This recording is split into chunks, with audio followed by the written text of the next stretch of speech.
The sound of crunching metal echoed like a gunshot across the complex as her luxury SUV groaned under the force of rising steel. Karen's voice screeched from the other side of the fence, shrill and panicked. "What did you do to my car?"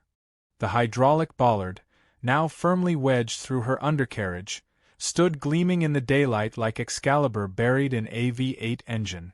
30 neighbors stood frozen. One teenager dropped his soda in slow motion. As for me, I just sipped my coffee, stared her dead in the eyes, and said calmly, "That's not a parking spot, Karen." But the real story didn't start with steel. It started with a petty parking spot, a high horse, and a woman who thought HOA titles made her untouchable. I moved into the townhouse complex 3 years ago after leaving my job designing automated defense systems for private contractors. It was meant to be quiet, simple living. I picked the corner unit for one specific reason. It had a city-approved emergency exit lane directly behind it. As an engineer who saw what happened when people ignored safety protocols, I didn't take that exit lightly. It wasn't a driveway. It wasn't a shortcut. It was an access point built specifically so emergency crews could reach the rear block of the townhomes in under 60 seconds during a crisis. I had the city sign it, pave it, and mark it with bright yellow crosshatching. For 2.5 years, no one parked there. Not once. Then Karen moved in. She arrived like a storm cloud wrapped in a tennis skirt. From the minute her moving truck backed in, blocking the fire lane for nearly 3 hours, I had a feeling she would be a problem. I introduced myself, handed her a laminated copy of the emergency access rules, and even pointed out the clearly marked signs on the pavement and the wall. She smiled, nodded, and said, "Sure, whatever, thanks." That smile would later become my personal early warning system. Karen wasn't just a new neighbor. She announced her presence at the next HOA meeting by nominating herself as vice president. She handed out printed copies of her neighborhood betterment plan with line items like lawn uniformity, fence color restrictions, and banning satellite dishes because they were eyesores. She tried to limit the number of pets to 1 per household. When someone asked what gave her the right, she smiled sweetly and said, "Oh, I just care a lot more than most people." That was her favorite line. I heard it so often I could practically hear it in my sleep. The first time she parked her SUV in front of my emergency exit, I figured it was a mistake. Maybe she hadn't realized it wasn't a driveway. I knocked on her door and politely pointed it out. She looked me straight in the face and said, "I just needed to run groceries in. You should really mark that better. It looks like a private drive." I gestured to the 6-foot-wide fire lane sign, the reflective cones, and the city permit laminated on my rear wall. She waved her hand and muttered, "Overkill." The groceries took 2 hours. The SUV stayed until dark. I let it slide that day. Barely. But over the next week, her car appeared in that exit lane 3 more times. Each time I left polite note. I even printed out the municipal code for emergency access violations. She ignored them all. Finally, during one community brunch, I approached her directly. I said, "Karen, that lane isn't for parking. You're not just violating HOA rules. You're risking lives." She chuckled and replied, "It's not that deep. No one's dying back here. You act like you're the fire department or something." The irony would land later like a brick. It all boiled over the night we had an actual fire drill. The HOA arranged it with the local station as a preparedness exercise. The fire engine came through the main gate, rounded the corner, and tried to access the emergency exit behind my unit. Karen's SUV was blocking it entirely. The firefighters had to haul 300 feet of hose around the building while muttering things I can't repeat in polite company. I stood next to Karen as it happened. She just sipped her lemonade and said, "Well, maybe next time they can use the front." The fire captain stared her down like she'd just cursed his ancestors. The next morning, I had a visit from Chief Mendoza of the fire department. He was a short man with a big temper, and he didn't mince words. "That SUV gets in the way during a real emergency," he said. someone dies. I'm not joking.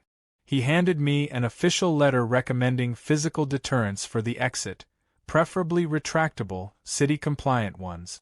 I looked at the letter. I looked at Karen's SUV. Then I opened my laptop and pulled up a design I'd created years ago for a private security project. It was sleek, efficient, and deadly to anything heavier than a scooter. A hydraulic Bollard. Stainless steel. Programmable. And perfectly legal. By the end of that week, I had every permit I needed. I contacted a metal fabrication shop downtown and had them cut the first 3 parts to spec. Installation would take 4 days. Wiring, another 2. The remote system would be discreet, tied into my phone, and hidden in my garage wall. I didn't want to hurt anyone. I just wanted the law enforced without needing another conversation.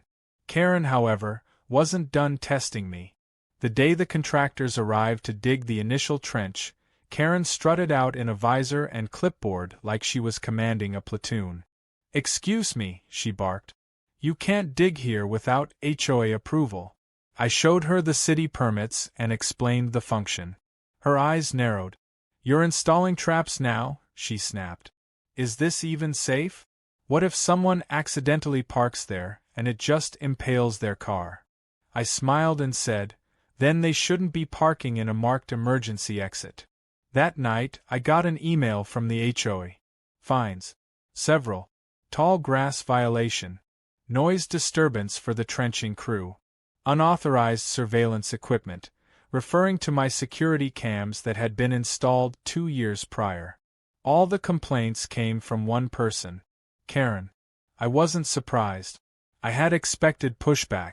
But what Karen didn't know was that every single one of her SUV violations was recorded on video, time-stamped, and backed by official complaints. I sent the footage and fire department letters to the city's code enforcement office. They responded with one sentence: "Proceed as planned." The next evening, I stood in my backyard and watched the steel cylinder be lowered into the ground. It gleamed in the sunlight, polished and silent. You could hardly tell it was there when retracted.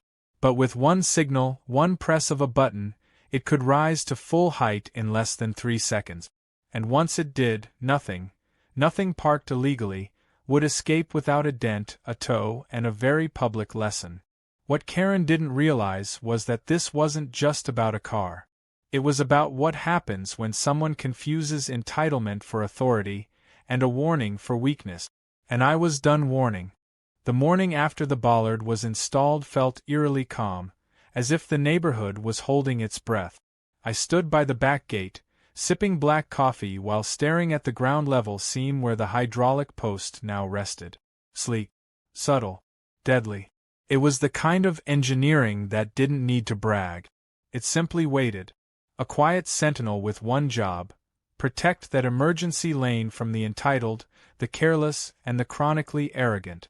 And unfortunately, the first test was already rumbling its way down the road. Karen's SUV, glistening in the sun like a silver whale, turned the corner with a wide swing and pulled right back into the exit path like nothing had changed. She didn't even glance at the fresh caution markers I'd placed. Her wheels came to a halt exactly on top of the dormant Bollard. I couldn't decide if it was arrogance or ignorance. With Karen, it was always both. I didn't activate the Bollard. Not yet. I was waiting for the perfect moment, not just a petty one. The whole point wasn't destruction, it was accountability. Instead of confronting her directly, I went inside, grabbed my phone, and reviewed the live security feed. The Bollard's sensor recognized her car's mass and was ready to respond. One button, and it would rise like a steel fist. But I waited, because I knew her ego wouldn't allow her to leave it there for long. She had to make a scene. That was her nature. Later that afternoon, while I was working in the garage, the HOA president Greg walked up my driveway looking like someone had tied his necktie too tight. Greg was the kind of man who thought staying neutral made him wise, when really it just made him useless. He gave me that weak grin people give right before saying something stupid. "Hey Liam," he started, already shifting uncomfortably. "We've had a couple complaints about some unauthorized construction behind your unit." I wiped grease off my hands and raised an eyebrow. "You mean the city-approved emergency deterrent installed per fire department recommendations?" Greg cleared his throat like he didn't hear the sarcasm. "Well, Karen said it's a safety risk. She says it's hostile, and frankly, some of the other board members are concerned it might be excessive." I almost laughed. The idea that a certified, retractable safety feature was the problem, not the woman illegally parking in a fire lane, was peak HOA logic. "Greg," I said slowly, "are you aware that Karen has blocked that lane more than 10 times in the past 2 weeks? That the fire department had to reroute hoses during a drill? That I have signed documentation from city safety inspectors and a statement from the fire chief himself?" Greg nodded, sheepishly tugging at his tie. Yes, I saw some of that. But she's also threatening to call her lawyer, and she's been rather aggressive with the HOA about, well, everything lately." And there it was. The real reason. Karen wasn't just entitled, she was loud, relentless, and exhausting. She threatened so often and with such dramatic flair that most people just gave her what she wanted to make her stop. But that only made her louder. I handed Greg a laminated copy of all my permits and said, "Then tell her to go ahead. I welcome the paperwork. I'd love to meet her lawyer. Maybe they'll know how to read city code." Greg muttered something about hoping we could all just get along and wandered off like a man who knew he was walking into a hurricane with a paper umbrella. Over the next 2 days, Karen ramped up her pettiness like she was trying to qualify for the entitlement Olympic. I woke up to a notice on my door claiming I was in violation of fence height restrictions. My grass was suddenly non-compliant in hue. I received an email saying that the coloration of my side gate didn't match the community's aesthetic alignment. I opened that one while drinking coffee and nearly spit it across the room. But I didn't respond. Not yet. I was too busy finishing the sensor calibration for the Bollard. The system now used a weight sensor, heat signature, and motion detection to identify vehicle mass, ensuring it would never rise by mistake. I tested it 36 times, each test flawless. If Karen wanted to turn this into a spectacle, then I was happy to provide the stage. I just needed an audience. That audience arrived on a sunny Saturday during the monthly HOA Mixer, a truly dreadful event filled with forced conversations, lukewarm lemonade, and enough passive aggressiveness to power a small city. Karen, naturally, was in her element. She strutted between tables like a reality show contestant waiting for a camera crew to arrive. With her giant sunglasses and clipboard of HOA bylaws, she looked like a mall cop with delusions of grandeur. She even gathered a small crowd of new residents and began telling them how she basically runs the HOA now, and how some people in the neighborhood don't understand community values. As she spoke, she waved a hand vaguely in my direction. Her friends turned to look at me, probably wondering why the villain from Karen's monologue was casually grilling burgers in peace. I smiled and nodded politely. Then, right on cue, she walked over to her SUV and, with a dramatic flourish, parked it directly in the emergency exit again. Except this time, she locked it, tossed the keys in her purse, and walked off like she'd just completed a political victory. She knew I was watching. She wanted me to react. But instead, I set my plate down, walked inside, and grabbed my phone. There it was, clear as day. Her SUV sitting directly atop the Bollard. I pulled up the live feed, double-checked the safety flags. The lane was clear. No pedestrians. No movement near the SUV. I waited 5 more seconds just to be sure. Then I tapped the activation icon. What happened next was mechanical poetry. The steel cylinder rose silently at first, then met resistance as it encountered the car's undercarriage. There was a brief groan of stressed metal, a loud pop, and then a slow, painful squeal as the entire SUV lifted several inches off the ground. Fluid sprayed from the transmission. The suspension bent. The back axle twisted at an angle that defied geometry. and then, complete silence. From across the courtyard, I heard Karen scream. She came running, shoes in one hand, screaming about vandalism and sabotage and violence. Everyone turned to watch. Conversations stopped mid-sentence. Someone dropped a paper plate. Karen threw herself toward the SUV like it had been hit by an asteroid, wailing and demanding someone call the police. I stood on my porch, phone still in hand, and said calmly, "Don't worry, Karen. The camera caught everything, including the part where you violated city code for the 7th time." The police did arrive. 2 units, lights flashing. Karen pointed wildly, claiming I installed a car-killing booby trap. The officers looked confused until I showed them the permits, the fire department letter, the warning signs, and the footage of her voluntarily parking on top of the marked lane. One officer nodded and said, "This is probably the most legally documented Bollard in city history." Karen demanded they arrest me. They politely declined. That night, the SUV was towed, what was left of it anyway. And as it disappeared into the distance on the back of a flatbed, I leaned against the railing of my porch, sipped my tea, and whispered to myself, "Finally." But deep down, I knew Karen wasn't done. She was embarrassed now. And when people like Karen get embarrassed, they don't. The days following Karen's SUV's very public demise were surprisingly quiet, like the calm that follows a riot. Word had spread across the entire neighborhood faster than wildfire. Everyone from the retired dentist in Unit 4B to the college kid in 9C had seen the footage. Some even re-watched it on loop, especially the part where Karen screamed like she had just witnessed an alien abduction. The video of the hydraulic bollard rising into her car had gone viral online within hours. It was uploaded by a teenager across the street who added dramatic music and labeled it Karen vs. Science. Guess who lost? It hit 100,000 views in a day. But while most people laughed and shared it, Karen was plotting something else entirely. She disappeared for 48 hours, which might have been a neighborhood record for her. No HOA complaints, no unwanted flyers shoved into mailboxes, no screeches about someone's fence being 1 inch too high. It was like the villain had left the movie mid-act. Then, just as I began to think maybe the incident had humbled her, Karen returned, and she didn't come quietly. She stormed into the HOA meeting with her arm in a fake-looking sling, an enormous stack of papers, and a face that could curdle milk. She demanded the board hold an emergency session to discuss my lethal installation and alleged neighborhood terrorism. Yes, those were her actual words. I attended that meeting not because I had to, but because I wanted to see how far she'd go with the fiction. Karen handed out dramatic packets labeled "Evidence of Assault" and unauthorized military-grade equipment.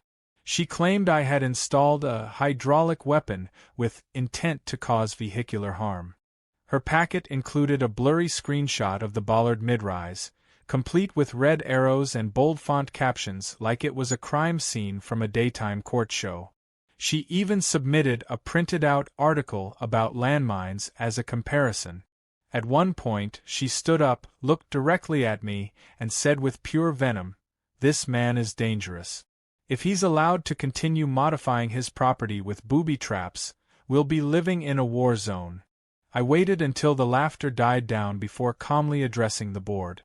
I reminded them of the fire department's official recommendation, the permits, and the multiple documented violations Karen had committed. I presented clear video footage of her ignoring the signage and city code, along with a signed letter from Chief Mendoza stating that the Bollard was a city-approved safety mechanism and not even remotely weaponized. I wrapped up by saying, Karen's SUV didn't get crushed because of me. It got crushed because she decided the rules didn't apply to her. If anything, the Bollard worked exactly as it should. It protected the lane. The board murmured among themselves.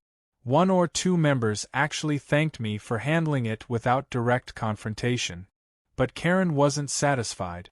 She slammed her fist on the table and demanded the HOA take legal action against me for damages, emotional distress, and reckless endangerment. She claimed she was traumatized and unable to sleep. Then, in a baffling pivot, she argued that the HOA should install a community fountain in place of the emergency lane since no real emergencies have happened in years. That was when Greg, the HOA president, finally grew a spine. He leaned forward and said, "Karen, not only is that lane required by city law, but what happened to your car is entirely your responsibility. You ignored warnings, you ignored permits, and you ignored common sense. The board isn't suing anyone. We're lucky Liam's solution didn't involve actual fines from the city." Karen's mouth hung open like a broken puppet. She tried to interject, but Greg held up a hand and added, "And as for your complaints, the board has voted to dismiss them. All of them." She stormed out of the meeting, sling flapping, face redder than a fire truck. I thought maybe, just maybe, that would be the end of it. But Karen wasn't done. 2 days later, I found out she had filed a complaint directly with the city's zoning office, claiming I was operating a commercial-grade defense system in a residential zone. She even claimed that I'd been paid by a private security firm to test equipment on civilian vehicles. The accusation was so bizarre that the city inspector called me laughing. He said, "Liam, you'll want to be home next Tuesday morning. We've got to check the installation, just to dot the I's and cross the T's. But between you and me, we've never had someone compare a Bollard to a missile defense system before." The inspection went smoothly. The inspector took one look at my permits, measured the equipment, and even admired the efficiency of the design.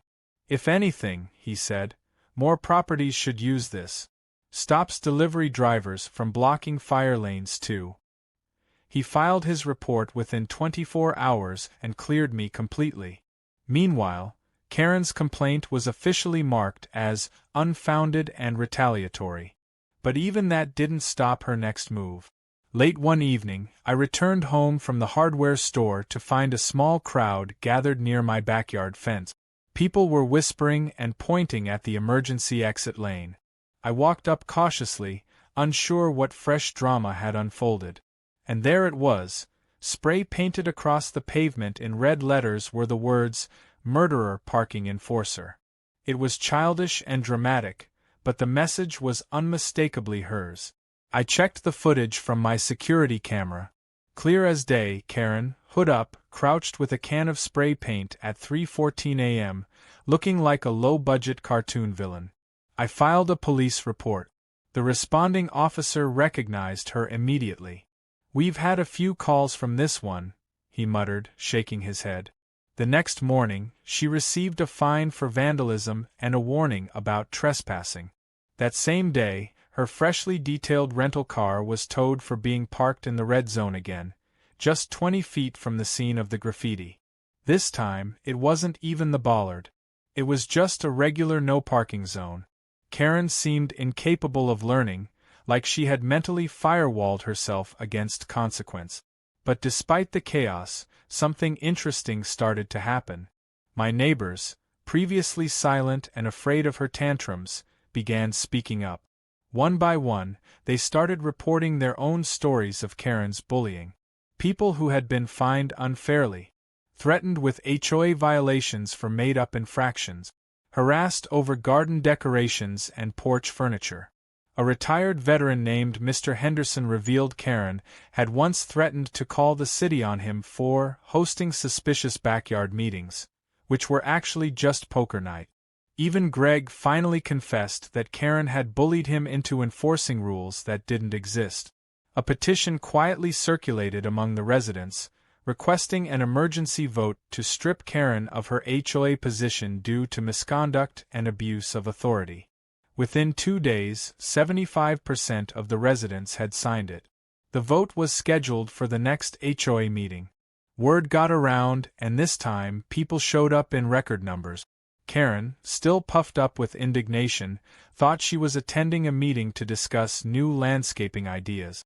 She brought muffins. The sun had barely crested over the rooftops when I noticed something strange. My trash can had been turned over, contents dumped all over the driveway, but only mine.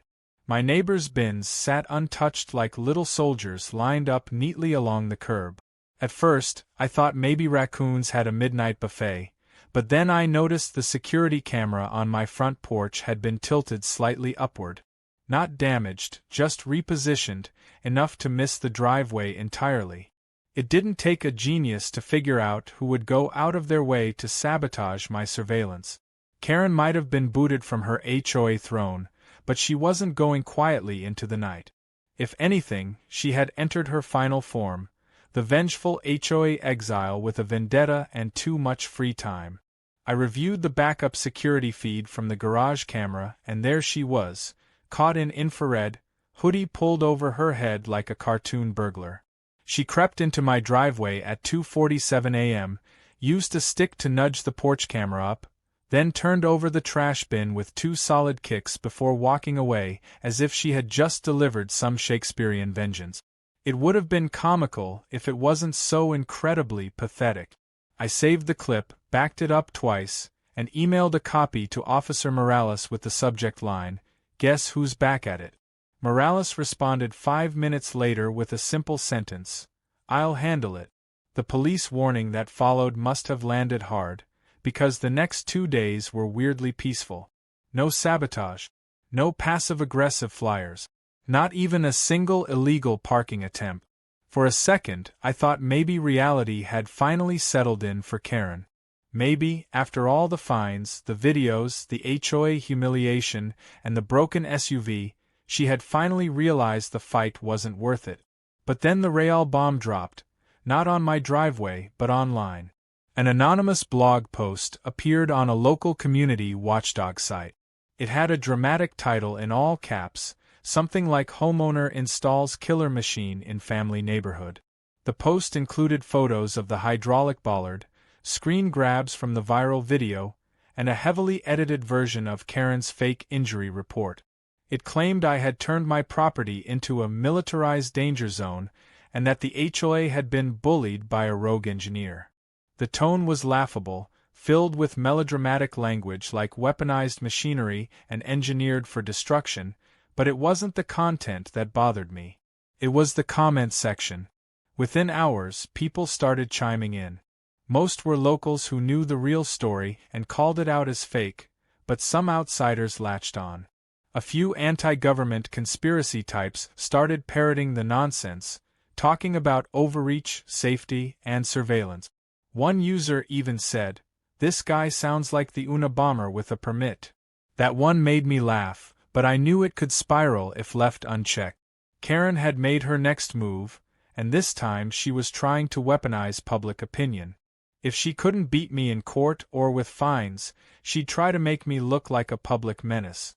I countered the article with facts. I wrote a public response with full documentation, permits, timestamps, city safety letters, even a statement from Chief Mendoza himself, which he was kind enough to send when I explained the situation. My post was measured, logical, and transparent. And more importantly, it included the unedited security footage. People compared it to the viral video and instantly saw through Karen's spin. The comments section flipped. Suddenly, her little smear campaign backfired. New users flooded the post with support for the Bollard, calling it a genius move.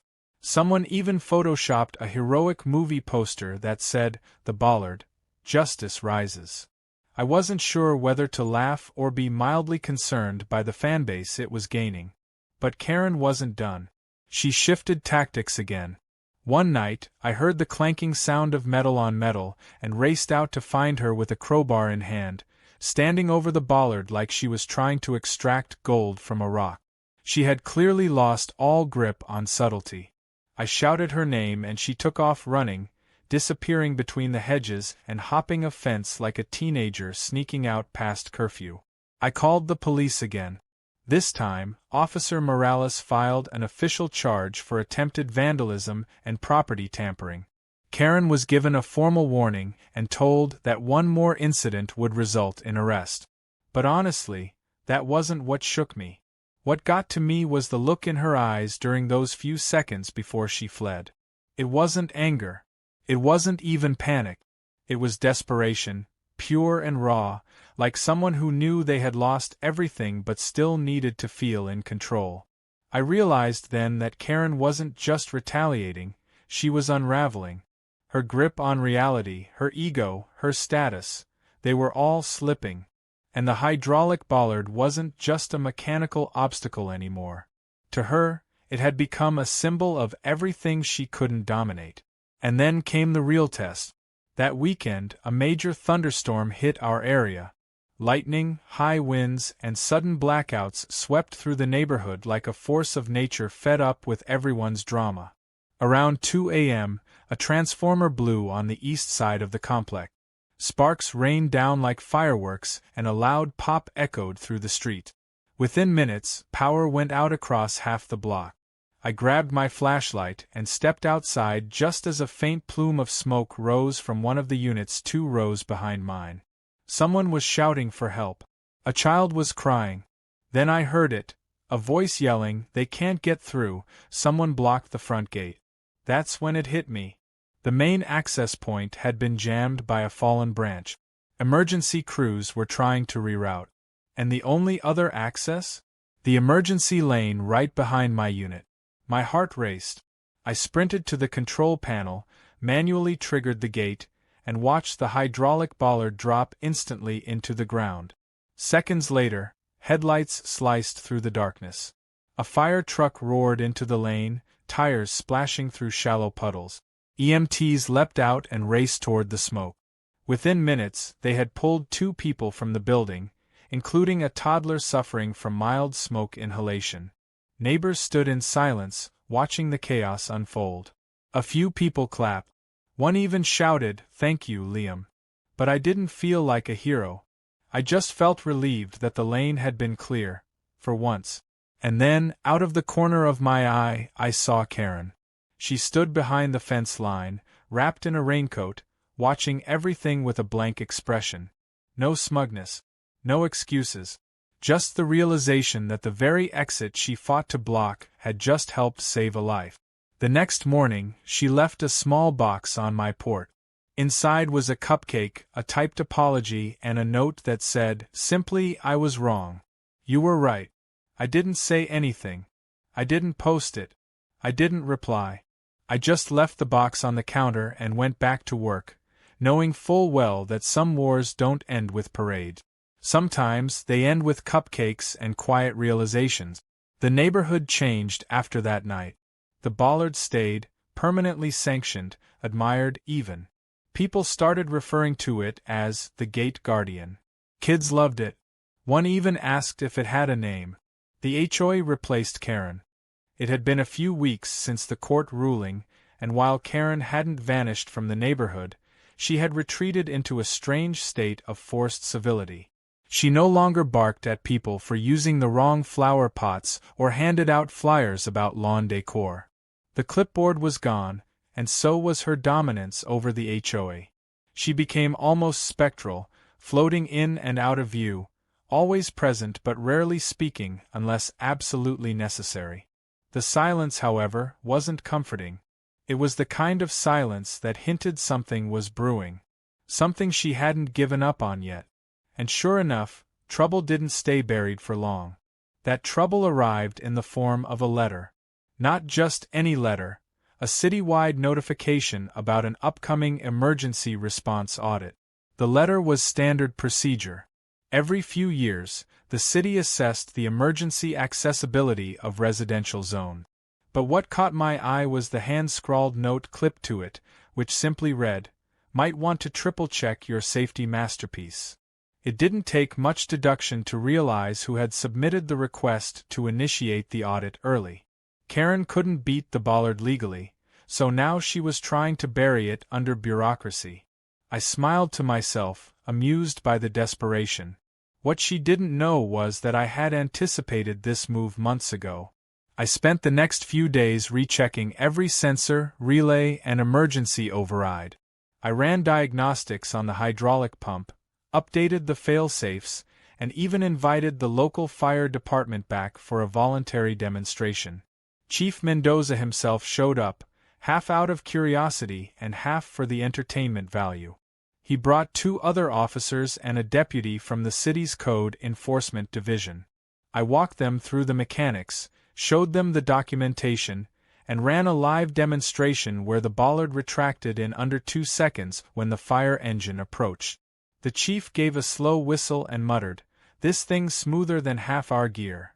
The official inspection took place the following Monday. A city safety official arrived, clipboard in hand, clearly expecting some kind of battlefield. Karen was outside before he even got out of his car. She had a folder ready, pointing out concerns she had about the structure, warning about unmarked danger zones, and child safety.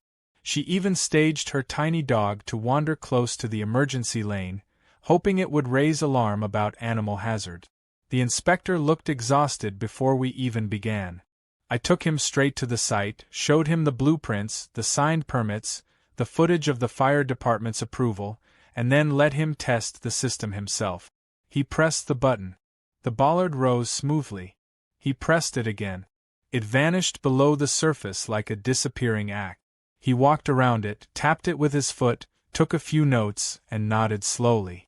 "Frankly, this is one of the best installations I've seen in this district. Most people just slap a chain or a cone in front of their fire lanes. You actually built something functional and future-proof." Karen's face was tightening behind him like a balloon ready to burst. She interrupted the inspector mid-sentence, waving a paper about neighborhood cohesion and claiming my system was psychologically aggressive. He glanced at her, then back at me and said, "Yeah, I think we're done here." And with that, the audit was passed. Perfect score. 0 changes required.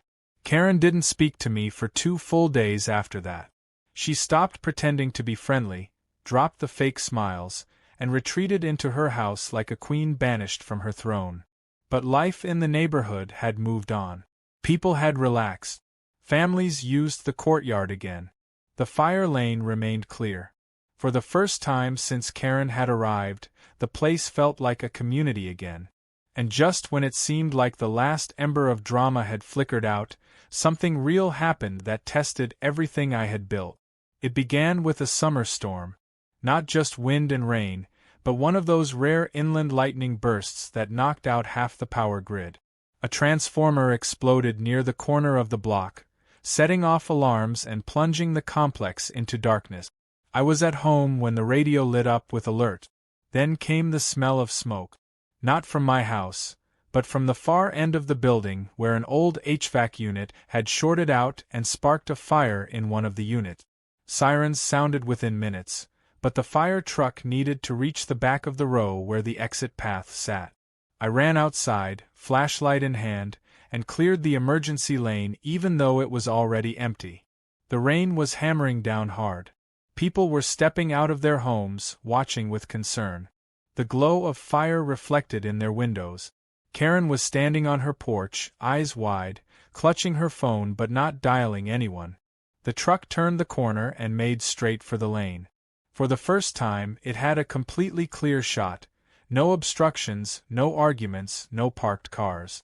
The firefighters deployed equipment in record time, doused the blaze, and pulled a family out of the rear unit, a mother and her 2 children.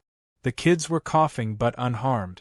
The fire captain gave me a nod from the driveway as his team wheeled equipment back. "If that Bollard hadn't been there to stop the blockage," he said, "this would have gone a lot worse. Fast access saved lives today." That single moment validated every struggle, every insult, every ridiculous accusation. Karen had called it a trap. The fire crew called it a miracle of planning. Later that evening, after the smoke had cleared and the fire trucks were gone, Karen approached my house. It was late, nearly midnight, and for the first time, she wasn't carrying documents or wearing a smug expression. She looked tired. Her usual armor, lipstick, blazer, righteousness, was gone. She was holding something small in her hands. I opened the door, half expecting another attempt at sabotage, but she just stood there and said, "I brought you something." She handed me a Tupperware container with 6 poorly frosted cupcakes inside. Vanilla, probably store-bought, with one of them slightly smudged as if dropped. I was wrong, she said. Her voice wasn't defiant, just low. About the fire lane. About the Bollard. I still think you're a pain in the neck, but I saw what happened. And it worked. You were right. That family could have died. I took the cupcakes, unsure what to say. She waited for me to gloat, maybe to lecture her, but I didn't. I just said, "Glad you saw it in action." She gave a tiny nod and turned to walk away. No hugs, no fanfare, no dramatic exit, just a quiet step into the rain. And somehow, that was better than any apology she could have crafted with word. The next day, an HOA announcement was posted on the bulletin board. It stated that all residents were now required to keep the emergency lane clear at all times, and that the safety bollard had become part of the official community infrastructure. No objections were raised. Not a single one. From that moment on, the neighborhood changed for good. People who once kept to themselves began waving more, talking longer, helping out during small cleanup. The emergency exit, once the site of battles and lawsuits, became a sort of silent guardian that reminded everyone that rules weren't about control, they were about care. The bollard didn't just protect the lane. It reset the entire tone of the community. Even Karen, who kept a lower profile after the storm, never parked near that lane again.